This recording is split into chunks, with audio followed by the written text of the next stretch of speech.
Senhor presidente, senhoras e senhores deputados, observando o processo político a nível nacional e diante da crise, principalmente crise econômica, que, embora com algumas informações de que está estabilizando, ainda não garantem a possibilidade de, nos próximos 2 anos, devolver ao Estado brasileiro a capacidade de investimento e a capacidade até de sobrevivência financeira. O grande problema da crise que está afetando os estados e o próprio governo federal é a falta de investimento que se foi registrado ao longo da história do país, principalmente nos últimos anos, em infraestrutura capaz de poder viabilizar que a economia pudesse sofrer uma reação positiva, não só na competitividade, como para a atração de investimento externo e, com isso, geração de emprego no nosso país. É preocupante ver que a cúpula do governo federal, no momento, se ocupa apenas de atividades políticas e verdadeiramente não muito sadias de proteção de um grupo que estão sendo denunciados e investigados pela Operação Lava Jato.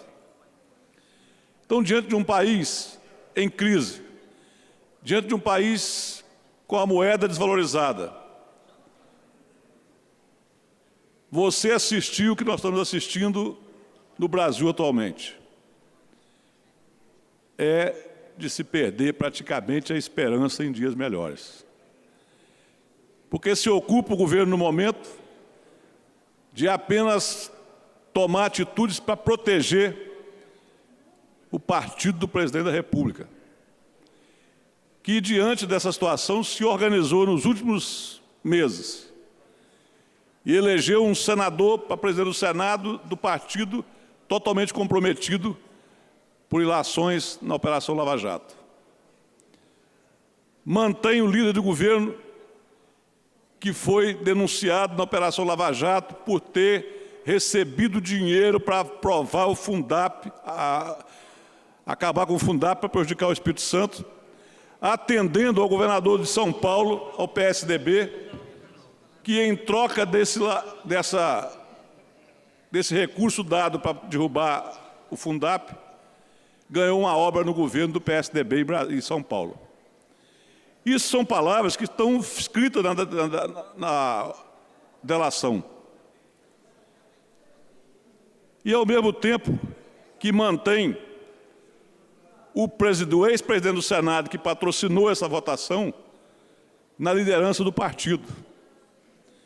E, não satisfeito com esse arranjo vergonhoso, ainda elegeu um outro citado na Lava Jato, permanentemente citado, para presidente da Comissão de Justiça do Senado da República.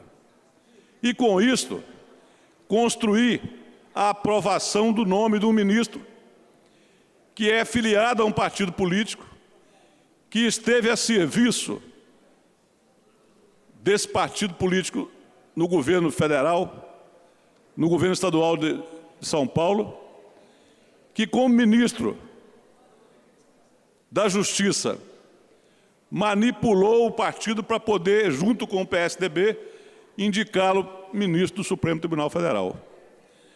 Então, é triste você achar que as cabeças políticas desse país ainda agem com essa insensibilidade diante do apelo público, diante do que é hoje dominante na sociedade, que é o êxito da Operação Lava Jato, que é a oportunidade que o país está tendo de colocar em pratos limpos toda a sujeira engendrada na cúpula da política nacional e na própria cúpula da política dos estados. Esse partido, que ainda no Rio de Janeiro, por mais de 12 a 13 anos de comando político, dilapidaram todo o patrimônio moral e financeiro do Rio de Janeiro, culminando com a prisão do governador Sérgio Cabral, que por 8 anos se locupletou de corrupção e de erros, e que indicou o seu sucessor em cima desse mesmo modelo de corrupção, permitindo que continuasse o domínio da corrupção no governo do Rio, levando o Rio de Janeiro a passar pela vergonha que tem passado de não poder pagar salários, de não pagar 13º e de quebrar literalmente. Então nós precisamos do país de começar a fazer a inversão da visão da sociedade com relação aos governos. Você tem então que elogiar um governo que é irresponsável, que em nome da manutenção do poder distribui cargos, distribui obras, distribui bens, que assalta o cofre público, ou você tem que elogiar se você é sério, se você diz que é sério, você tem que elogiar o governo que combate e que aplica a responsabilidade fiscal na sua administração. É evidente que, ao longo da história do Brasil, passou-se a sociedade, de um modo geral, a querer achar que o poder público é fonte de riqueza de pessoas que não são felizes ou que não têm sucesso na vida privada. Então é comum você ver políticos que, durante a sua atividade, nunca trabalharam em nada que lhe rendesse condição para ter o patrimônio que tem. Mas aqueles que militam na política e que podem provar o exemplo de que não se completaram com o dinheiro público, não têm o mesmo prestígio na sociedade, porque a sociedade brasileira, ela exalta a beleza e o vil metal. Você é respeitado no Brasil pelo que você tem, não pelo que você é. E esse é um erro histórico, que foi passando para a política. E aí aqueles que são realmente corruptos, aqueles que galgam os maiores cargos, aqueles que criam essas benesses para terceiros, aqueles que fazem as leis de acordo com a proteção das pessoas interessadas, é que acabam sendo as pessoas importantes da política. E isso veio refletir aonde? Veio refletir na prestação de serviço público. Porque um governo corrupto, um governo que não zela do patrimônio do Estado, ele passa a oferecer à população esse estado de dificuldade de tratar as atividades públicas, que é prestar serviço de maneira inadequada. E é o que a gente registra na política nacional. E para desprezo da inteligência e para a agonia daqueles que esperam que a política possa ser um meio de confirmação de ideias e de propostas claras e transparentes, é que nós vemos que a cúpula do PMDB, nesse momento, de posse da Presidente da República, monta um quinteto conhecido da política brasileira para poder assaltar o Estado, mudar a legislação, criando benefícios para poder destruir a Operação Lava Jato, que é a operação em que gera a maior expectativa de justiça à população brasileira.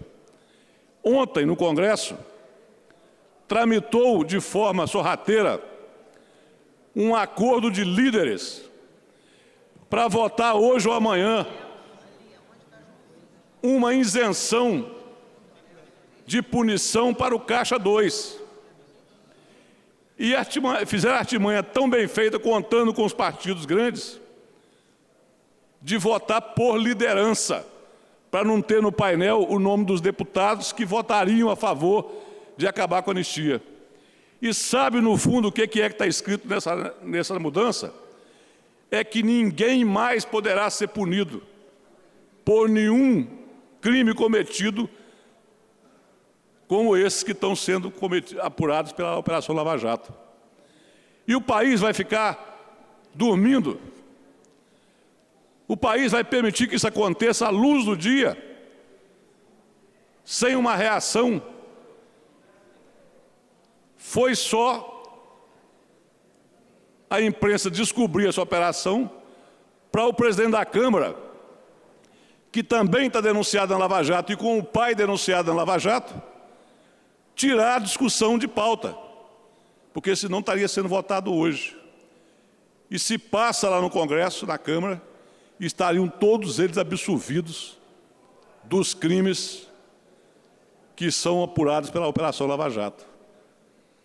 Então, acho que hoje nós temos que aprender, e vamos ter que aprender, a conviver com a realidade histórica do Brasil.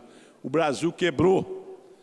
E quebrou porque governantes irresponsáveis, corruptos, que estão até hoje no comando da política nacional, utilizaram a máquina pública para criar feudos eleitorais e manter os seus mandatos.